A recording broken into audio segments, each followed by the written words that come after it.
Miss Mary Bragg. Good morning. Look at you. Hello. Oh my God, talking to you, I'm like, I've been listening to it nonstop. Oh, really? So good. Thank you. Like, so good.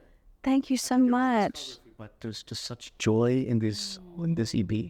Thank you so much. I really wanted to go for joy this time and sort of like releasing myself from the feeling of needing to be anything but happy, when there's so much in the world that is important to be acknowledged on the heavier, deeper side. Yeah. We've all spent a lot of time on those planes, and for this, I just, it's a little nugget of an EP with just 3 songs, and wanted to make it as light as possible. Light, but for a change. but also like, with your trademark, incredible 360 songwriting. Thank you. And it's not like, when Alanis went happy. Like when Alanis Morissette started writing happy. Yeah. That's good. Yeah. It's not the case with you. It's like Happy Mary Bragg is good. You know what I mean? Yeah, I do feel actually quite happy in my life right now. Yeah. But this EP, and I'm not tooting your horn. I mean, it is just like the whole 3 songs. It's amazing. And when I was kind of researching the fact that you recorded it at a power station in one 8-hour session. Yes, I did. Like, that's wild. Like, talk a little bit about that day. Well, did you say what was good about that day? Yeah, walk me. Walk you through the day. Well, power station is incredible and has, all the gear you can possibly imagine. And there's such history in those rooms there that you sort of walk in with a feeling of overwhelm and expectation, but also like, thankfully, it's also where I went to grad school. So I've spent a lot of time in those rooms actually. Walking in with expectation, but also sort of releasing yourself from it and just remembering that like, we're here to play music and we're here to like record a few songs. It's not a big deal. Yeah. So I just brought in like my favorite old players from when I lived there in my 20s. Rich Hinman, Mike Cassidy, and a couple of people that I had played with a little bit less frequently over the years, but were also excellent additions to the session. Rob Heath and I'm blanking, we're going to have to cut this part. Richard Hammond on bass, who's marvelous. So just like walking in, I was also producing the session, so there was a fair amount of focus for me on the players and getting the songs from their sort of production palette to the place that I wanted for them to be. Actually only got a little bit of initial scratch vocals. I sort of do that when I produce my own sessions. I'll get the band settled. We'll find the program. The program is sort of what I like to refer to as the general sonic approach to where we're gonna get. Like the chart is written out. You've made your changes. You've explored some dynamic opportunities, and then once you have the program, you get a few takes. And for me, I just get a couple scratch vocals and then actually come out of the vocal booth and sit there and continue to produce as we move forward. Yeah. But yeah, it's just a dream to be playing with Rich and Mike, especially, who I've known since I was 25. We were all teeny boppers in New York City trying to make our way as players and writers, and it was sort of a homecoming for me in a way. Sure. Which was just, again, joyful to be in that room. And then I brought the sessions back to Nashville, just like literally on my laptop, and keep editing and get the sessions to a place where I was ready to release them into the world. Yeah. Yeah. But I'm always fascinated when like magic like that happens. It seems like there was magic that day. Yeah. When you did that EP.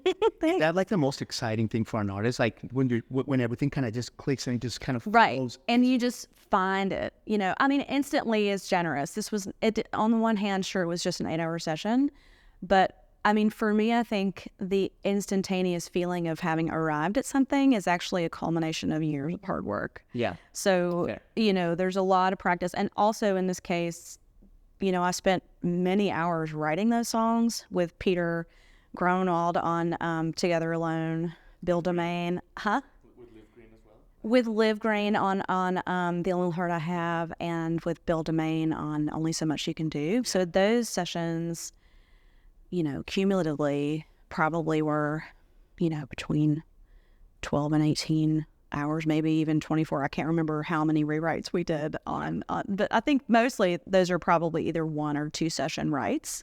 But, with folks that I'm very close friends with, we like to take our time and really get the lyrics right. So there's a lot of, pre-production that goes into it. And then when you get in the studio, it's just about like delivering the song as best as you possibly can. And,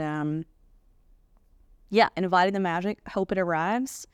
And when it does arrive, hopefully we're all like in a good space enough to recognize that it's occurring and we're not like making it about ourselves or anything.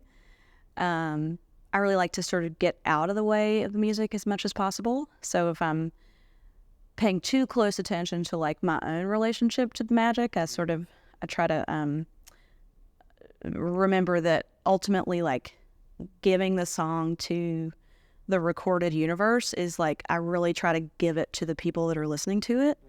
And for me, that means like putting myself aside. Sure. As we're moving along. Okay. Nice. Yeah. And, you mentioned that you've been producing, now you're a producer. You worked on Helena's album as well. Mm-hmm. Helena Halbert, yeah. You're an incredible producer, but Thank you. How has that been for you? I mean, like, has that been an interesting challenge? It's also been joyful. It has definitely been a huge chapter of growth in my life as a producer and engineer. During the pandemic, a lot of people had some pivots, and for me, I've just pivoted toward learning more and really ramping up my skills as a producer. I had started to produce a few years prior, actually just 2 or 3 years prior to the pandemic, trying to get the timing right. But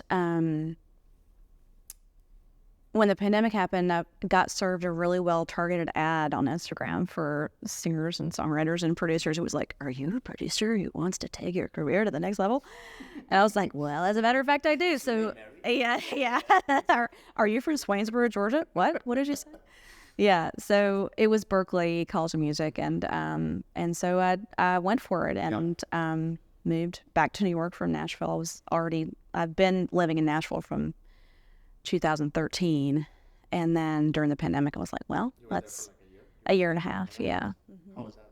It was awesome to be back. It's definitely a very different city now, but it's still like the same great New York that like I certainly know and still love very much. But production is just like an extension of caring a lot about songs. For me, it's just like another opportunity to serve a song. I love to serve the song as a singer, as a writer, and now as a producer, engineer too. But like, I feel like producing for me is something that is more focused on the song first approach than the engineering first approach, because I feel like people who have spent their lives as engineers are the engineers. I'm a person who also engineers, both at home and sometimes I assist on stuff in the studio, but mostly my work as a producer is like getting the song itself to where it needs to be, and then making sure that the incredible arena of sound that supports the melody and lyric is going to get to the point where it needs to be before we say it's done. When you sit with someone that you're gonna produce, like that first meeting, that's different from when you're like first sitting with someone like as a co-write, right? Like what do you ask, like Helena or whoever you work with now, like what's Mary the producer, like what's the conversation like? It starts a lot with what kind of record you want to make, what kind of experience do you want to have. Some people just want to be quick and dirty about it and get the record done and put it out into the world. And other people want to have a sort of slow, fantastic experience in the studio that's sort of, charismatic and patient, as opposed to, professional and budget friendly. So it starts with what kind of record you want to make, what kind of experience you want to have, but also I can't really have any conversation with an artist until I hear the songs, because the songs to me drive everything, and sometimes I go deep with writers and artists on their work and help them get the songs to the point where they're ready to go into the studio. And other times the songs are already like utter fire, and I don't have to touch a thing. I just have to, focus on the production itself instead of all the other stuff that goes along with pre-production. Yeah, I've been thinking about that, and the way that you kind of like envelop feelings, like open them, not only in your songs, but in the ones you work with. And I kind of can't help but connect that to your journalism background. Whoa, you've done your homework. Oh my God. Like it sounds to me like as a producer, as a co-writer, I mean, whenever we talk off camera, like you ask the very right questions. This is a good Monday. You're like really making me feel good. Well, yeah, I think that's interesting, because in undergrad I started as a classical voice major, but when I was really like such a naive, sweet little child, and I didn't really know what that meant. I didn't know what it meant to go off and study opera. I didn't know that I was in an opera program at Georgia, the University of Georgia. And so about a year and a half into the program, my professor, my main vocal coach, was like, you should really, instead of playing these gigs at night and writing songs on your guitar, like you should really focus on, your classical training so you can go off and go to the Met, the Metropolitan Opera. And I was like, what do you mean? I don't want to be an opera singer. So thankfully she supported my shift. And that's when I learned about the route of journalism as it pertains to writing. So for me, I just found journalism to be another opportunity to excavate and learn and ask questions. So who, what, when, where, why, and why should I care? And that's a thing that I say a lot to writers that I'm in the work with about actual lyrics, because it's not just who, what, when, where, and why in journalism, right? In songs, it also unfortunately includes the why should I care? Because when other people come into play, when they are, they've got you in their AirPods and their, incredible speakers in their home or their car or at their party or whatever, there is an element of wanting to include that listener, and that to me is the why should I care? So it's brittle to put it that way, but it's like a reality of what we do. Anyway, yeah, I think journalism is hugely important, and I really would love to see more people in this world care more about journalism, also in the music journalism portion of it, but especially,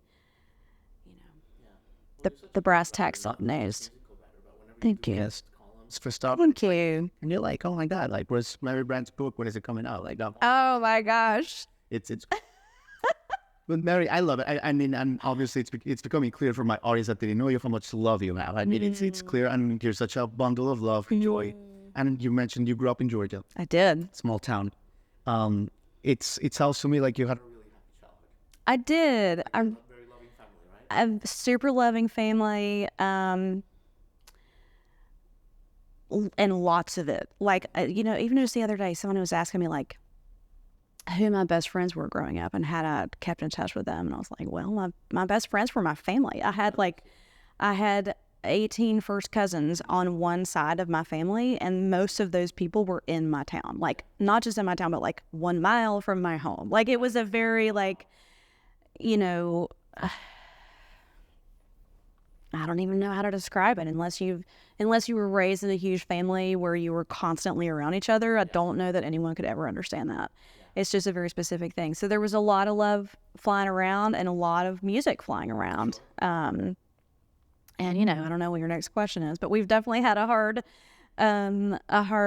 chapter as I've come out that to, redefine what love is for our family, because a lot of folks in my family are, very religious and have a certain feeling about what romantic love should look like. Yeah. And, it's not redefining, I don't think, what love in our family is, but to me, it's just been a reestablishing of the definition of love, because love should be unconditional, right? And whether you disagree with someone's orientation and who they love or not, you should, to me, extend love and kindness to that person, especially if they're in your actual family of origin. Right. Yeah.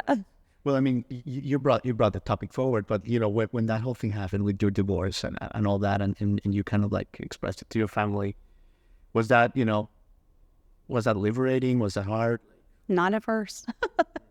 It was awful at first, because I at the very beginning I thought it was, the first conversation was liberating because I said it out loud to them. I had been wanting to tell my parents for a long time. I'm bi, so I'd known about that in myself for 15. I don't even know what year it is right now, honestly, but I had known that about myself for quite some time. Sure. And had shared that with a few people. But I was married to a man and I loved him, and so I didn't really feel a need necessarily to tell my parents about it. So at first it was liberating, but then extremely painful.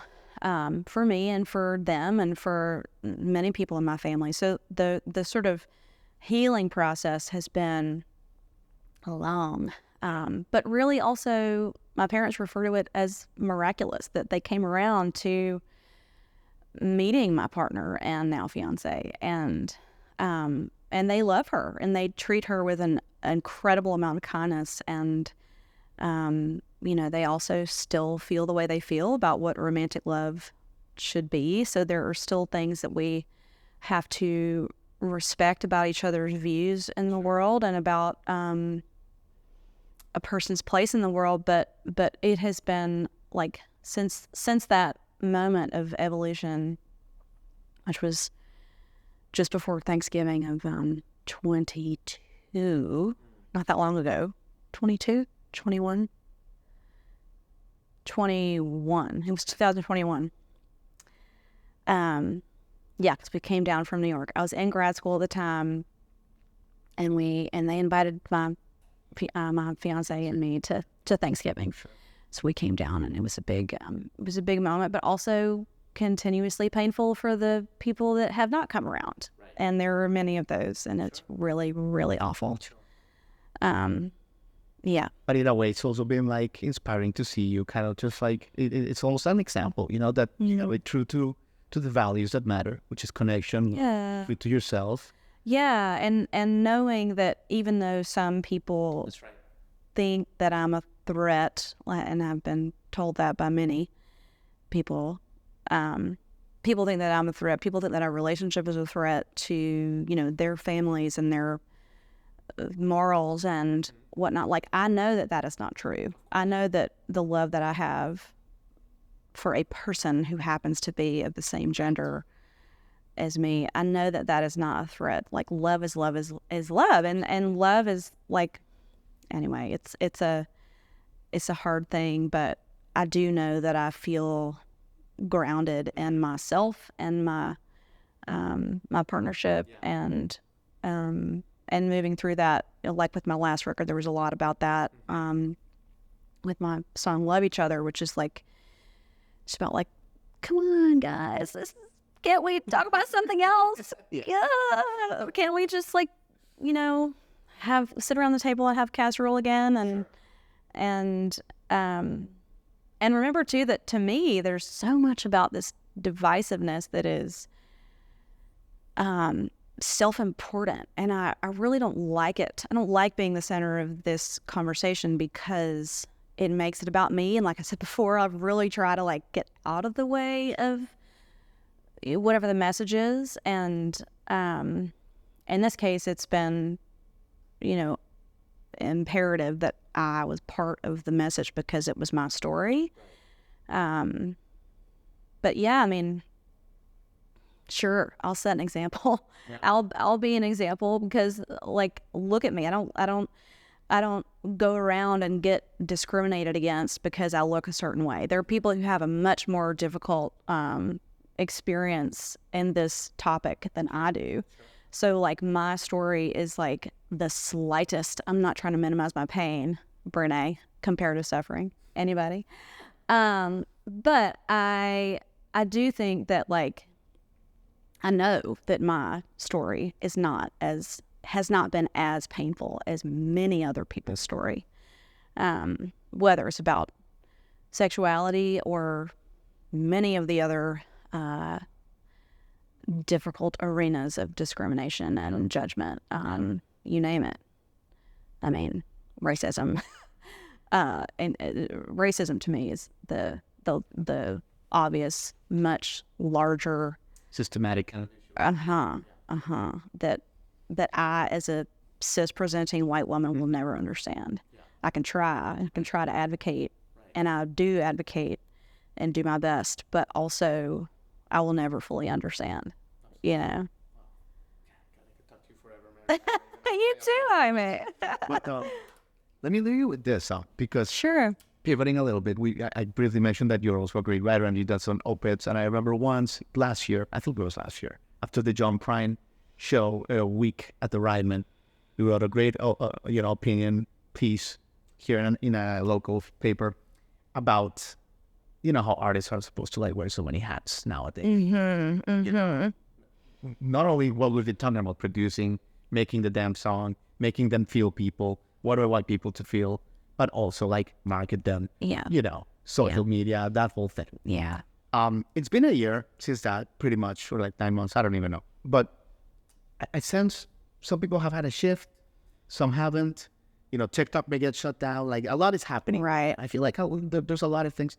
Where do you stand with that now? Have you found, like, a nice balance with that? Have you found a more, like, way of being creative without hurting? Like, where do you stand with that?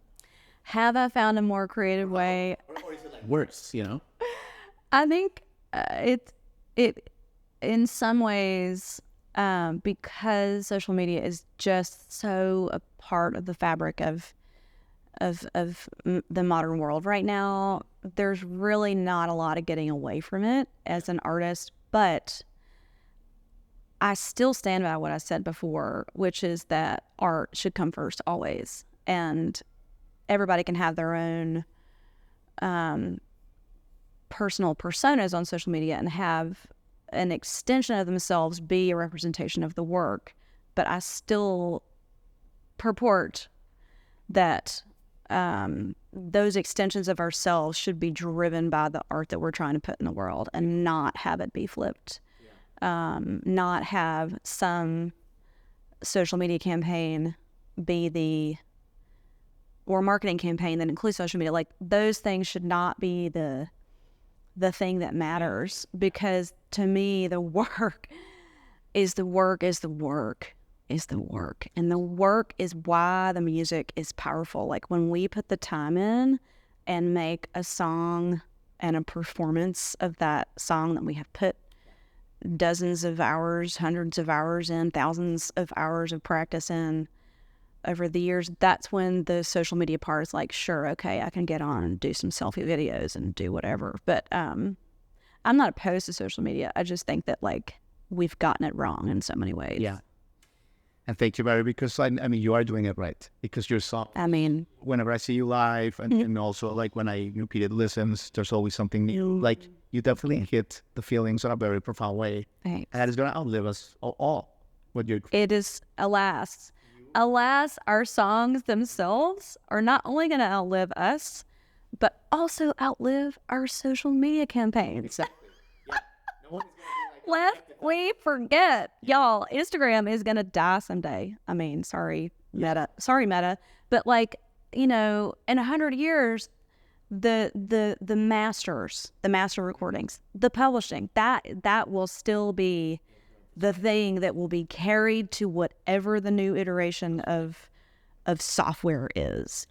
Like, we can't be beholden to the software companies. You mean no one in our funeral, in our epitaph, is going to say, remember when Mary got a viral video in God.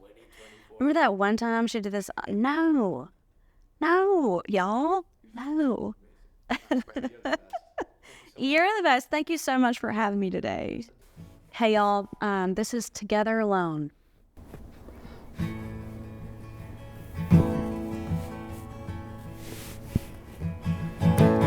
Out here, so clear, up there in a sky so breezy.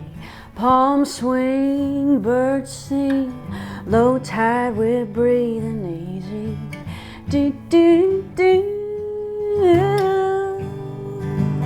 I wanna go do, do, do. Someplace that we don't know. Do, do, do. Wherever we go, do, do, do. Together, we can be together alone. White sand, no plans, making out in the bluish water. Get lost, drift off, dipping when the sun gets hotter. Do, do, do. I wanna go do, do, do. Someplace that we don't know. Do, do, do. Wherever we go, do, do, do. Together, we can be together and hang our hearts upon a star over the ocean.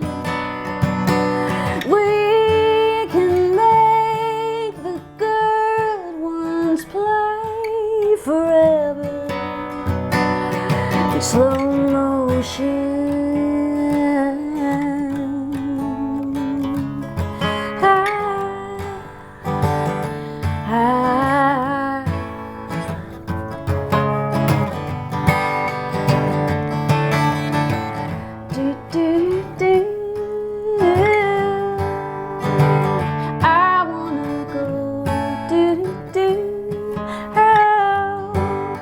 Someplace that we don't know. Ba-da-ba. Wherever we go, do, do, do.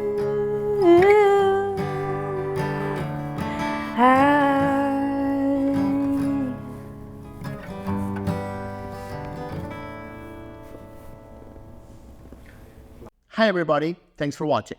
Subscribe here for the latest from the show. Also, be sure to check out more of the best clips from Jrodconcerts Media.